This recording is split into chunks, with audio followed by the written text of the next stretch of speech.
Vous avez beau ouvrir grand les yeux, vous n'y voyez que du feu. Il faut dire que la vitesse à laquelle il change de costume est tout simplement stupéfiante. Je veux parler de l'artiste, du poète qui se produit en ce moment et jusqu'à mardi au Théâtre des Célestins de Lyon. Il s'agit bien sûr d'Arturo Brachetti.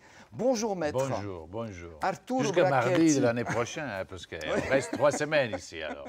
Ah oui, c'est dans 3 semaines. C'est pour Voilà. ça. Oui, J'ai oui. pris un appartement, j'ai fait une vie lyonnaise de Noël C'est pas à plein Lyon. encore complètement. Pas loin. Aïe, aïe, aïe. On peut se rattraper, après il y aura Voiron et Annecy. Hein. Voilà. Voilà. Quel spectacle. Alors, Ah oui, j'étais hier soir, toi. moi hein. j'étais hier soir, donc c'est encore tout frais. J'ai encore le cerveau d'un enfant qui a visité une galerie merveilleuse. Donc il y a plein de choses comme ça qui me viennent dans la tête. Alors, c'est vrai qu'on parle souvent de vos changements rapides de costumes. C'est vrai que c'est devenu une marque de fabrique, j'allais dire, mais ça serait dommage de résumer le spectacle à ça. Mais quand même, vous changez combien de fois de costume? Ouais, dans ce spectacle, une soixantaine, voilà. C'est tout. Oui, c'est tout. Ouais, mais c'est Ouais. pas les 80 que je faisais, mais j'étais plus jeune, tu sais, j'ai 60 ans maintenant. Non. Non, c'est pas Ben vrai. oui, je... Non, Le non, miracle, tout le monde me demande la crème, donne-moi le secret.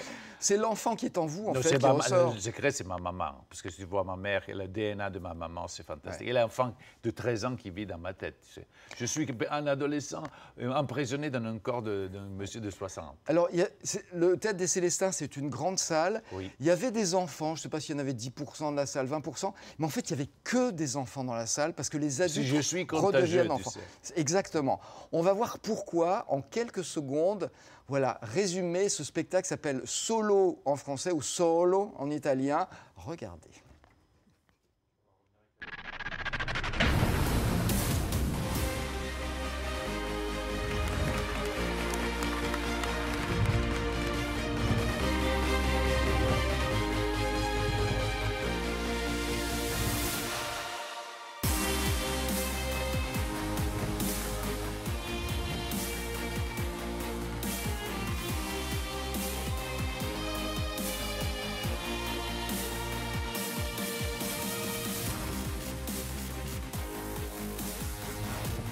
Voilà, donc quelques images à peine, c'est une sorte de pot pourri, on appelle ça comme on veut.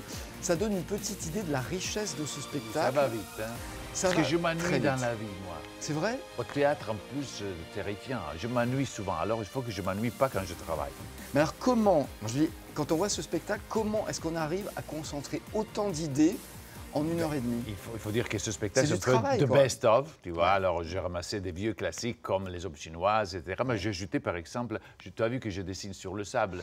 Voilà. Et c'est Alors, il y a pas mal, plein oui. d'arts Et qui sont où j'ai la représentés. manipulation du laser, tu vois, des Ouais, nouveautés par rapport au spectacle de transformation. Donc, il n'y a pas que ça. Il y a la petite histoire de Peter Pan qui perd son ombre. Et l'ombre, c'est la rationalité, tu vois.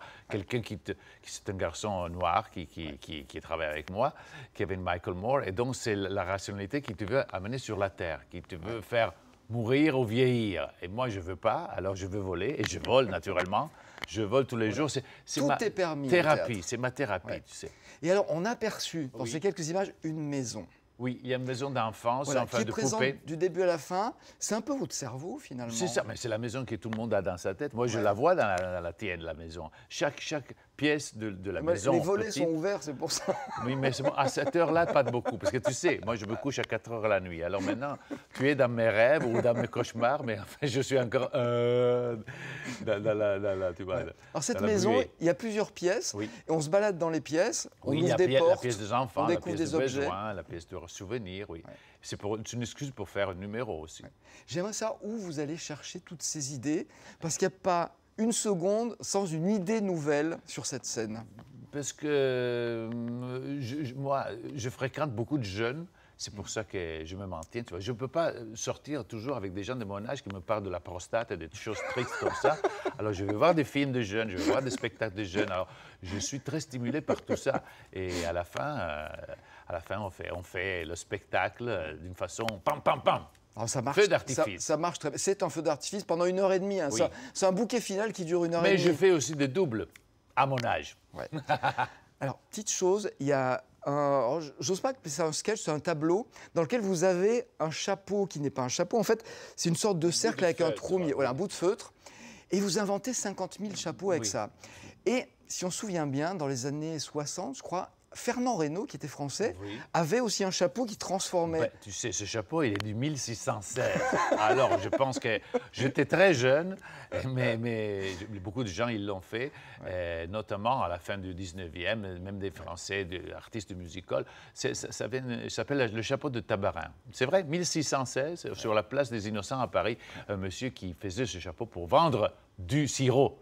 Parce que le sirop, ça faisait manger, tu sais pas, le chapeau. C'est miraculeux. Toujours comme ça, c'est le marketing. Ce que vous faites avec un bout de feutre qui se Ça devient transforme en un 50 000 simple chapeaux. personnage. Ah ouais, non, c'est extraordinaire. Je me pose une question parce que je sais que vous êtes connu dans le monde entier, sur tous les continents. Si. Bon, enfin. On était Ça va. avec Fabi, qui est une amie canadienne qui nous regarde Oui. en ce moment, parce qu'elle nous regarde. Il paraît que vous allez au Canada de temps Oui, en temps. Canada, Voilà. puis on a fait aussi Shanghai, la Alors, Corée, enfin pas La mal. question que je me posais, vous êtes dans le monde entier, est-ce que ça veut dire que ce que vous faites, finalement, c'est complètement universel, ou est-ce qu'il y a des choses que vous transformez en fonction des pays? Un petit peu, je transforme par rapport au pays, parce que par exemple, quand on était en Chine, ils ne connaissaient pas, je faisais un spectacle sur des personnages du cinéma, ils ne connaissaient pas tous les personnages. Ils ne connaissaient pas Darth Vader. Eh oui. Ils connaissaient Singing in the Rain, mais ils ne connaissaient pas, je sais pas, Liza Minnelli, tu vois, c'est normal, tu vois. Mais puis, il y a des choses aussi curieuses, des fois, dans des pays comme la Corée, tu ne peux pas faire certaines choses. Par exemple, je te fais ça dans la Corée, je faisais un enfant qui faisait... Tu veux faire ça? C'est Du mal quoi? perçu. Ouais. C'est vulgaire. Du quoi? Parce que tu montres un orgue intérieur. Ouais. Donc ça, il faut faire très attention. Oui. Je pense à des couleurs symboliques aussi, peut-être, qu'il faut éviter. Oui, et puis, tu sais, en Italie, c'est le violet, la couleur de la poisse théâtrale. Alors qu'en France, c'est le vert. Oui, Oui, tu vois. parce que l'histoire, c'est que les vêtements teints en vert avaient une teinture... D'arsenic. On Et transpirait, donc, voilà. les actrices en vert mouraient plus tôt que les autres. C'est bizarre.